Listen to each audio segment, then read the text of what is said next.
Adam Hale had mastered every battlefield the world threw at him. Markets, mergers, power, prestige. But the one battlefield he lost every night was inside his own mansion. His 6-year-old twin daughters, Lily and Aria, hadn't smiled since their mother passed 2 years ago.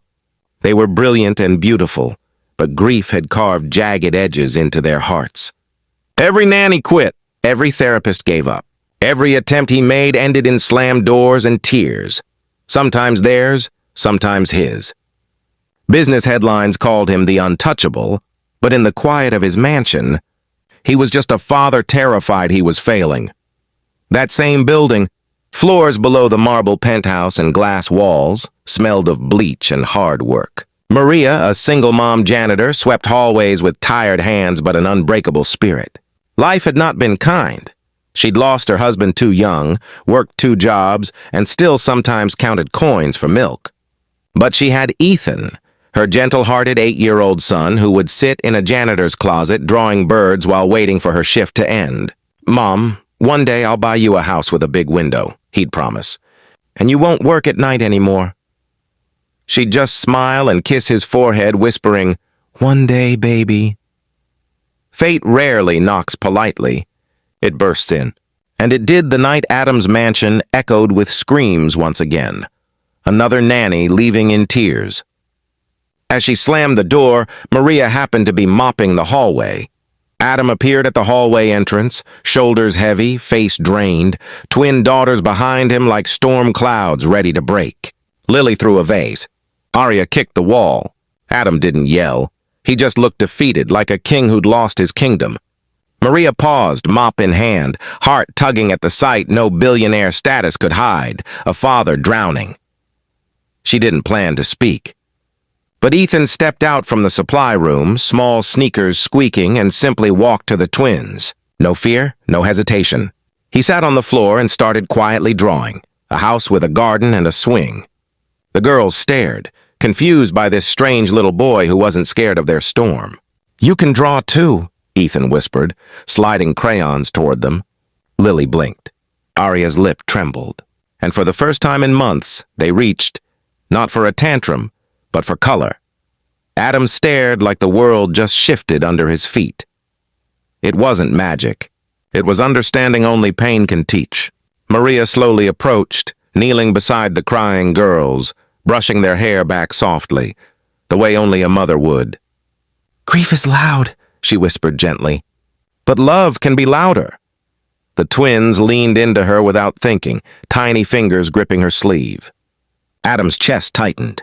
No expensive solution had ever worked, yet here a janitor with tired shoes had brought stillness to chaos. Hours passed like minutes. The twins fell asleep, one in Ethan's lap, one against Maria's shoulder. Adam didn't speak at first. Words felt too small. "How did you do that?" he finally whispered. Maria just looked up, eyes soft and tired. "You don't tame hurting hearts," she said. "You sit with them until they feel safe."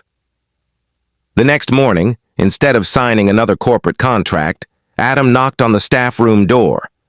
He didn't bring money or pride, he brought gratitude and hope. "Would you stay?" he asked quietly, voice raw. "Not as staff, as someone they trust." Maria hesitated. Life had never offered her anything without taking more. But Ethan tugged her sleeve. "Mom," he whispered, "maybe this is that big window." So she stayed, and miracles don't come loud. They come in giggles where there used to be screams. They come in tiny hands holding crayons instead of breaking things. They come when a billionaire finally learns success isn't measured in dollars, but in breakfast smiles, bedtime stories, and a janitor's quiet heroism. And one evening, as snow fell outside, Lily whispered, "Miss Maria." "Can we call you something else?" Maria smiled gently. "What's that, sweetheart?" Aria climbed into her lap. "Can we call you Mom?" Adam's breath caught, tears burning. Maria froze, then hugged them, not replacing their mother, but filling the world with love she thought she'd lost forever. Ethan joined, arms around all three. Adam watched with a heart finally healing. Sometimes family isn't given. It's found in the most unexpected hallway, holding a mop and a miracle. And in that mansion of marble and grief, warmth returned, not because of money, but because a single mom janitor did what no one else could. She cleaned not just floors, but broken hearts. Maria didn't expect life to change so quickly. Yet every morning now began with little footsteps rushing to greet her, tiny arms wrapping around her waist, and sleepy voices whispering, "Good morning." The twins clung to her like she was their anchor in a world that once felt too big and too lonely. Ethan fit right in, as if he'd always belonged in their world of soft blankets and warm breakfasts. Adam watched every moment, sometimes smiling quietly, sometimes swallowing emotions too heavy to name. He had bought mansions, jets, entire companies. Yet this, laughter echoing through his home, was the first time he felt truly rich. Still, wealth comes with eyes and whispers. Board members raised brows. Exclusive circles murmured, "A janitor living in the billionaire's house? This is reckless." Think of the media scandal. Adam heard every word but stayed silent. He remembered nights he stood alone in his empty penthouse, staring at pictures of what used to be family. He remembered two little girls crying themselves to sleep in rooms filled with gold but starved of comfort. He remembered Maria kneeling on marble floors, showing love no salary teaches. So when someone finally said, "You can't keep her here, it's inappropriate," Adam stood tall and replied, "She saved my daughters. What have you ever saved?" Talk ended that day. One evening, the girls wanted to bake cookies. Maria laughed as flour dusted the counters and chocolate smudged cheeks. Adam tried to help but cracked eggs wrong, prompting giggles that sounded like tiny bells. Ethan sat proudly in a chef hat made of paper. For a moment, Maria just stood there watching, hands still, heart full. She had never imagined a kitchen like this, laughter like this, safety like this. She whispered a silent thank you to life. Adam caught her gaze. Something unspoken passed between them. Not romance yet, but gratitude so deep it shook them both. But life tests every miracle. One rainy afternoon, as the twins played inside, a sleek black car pulled up. Adam's late wife's parents, wealthy, stern, powerful, stepped out. They loved the girls, yes, but believed grief should be handled properly. They looked at Maria not with curiosity, but insult. "A janitor?" the grandmother whispered harshly. The grandfather's voice was cold. "These children need refinement, not pity." Adam's jaw clenched. The twins hid behind Maria, fingers trembling. Ethan stood defensively beside them, tiny fists balled. Maria felt suddenly small again, like the world was reminding her she didn't belong. "Girls, come here," the grandmother commanded. They didn't move. No one breathed. And then Lily whispered, barely audible, "We stay with Mama Maria." Silence. Sharp. Echoing. Maria's heart cracked open, not from sadness, but overwhelming love. The grandmother's face reddened. "This woman is overstepping." Adam stepped forward, voice trembling with anger and truth. "No, she's stepping in, where life tore them apart." His voice softened. "And she saved them." The grandparents demanded legal review. They threatened custody involvement. They questioned Maria's place.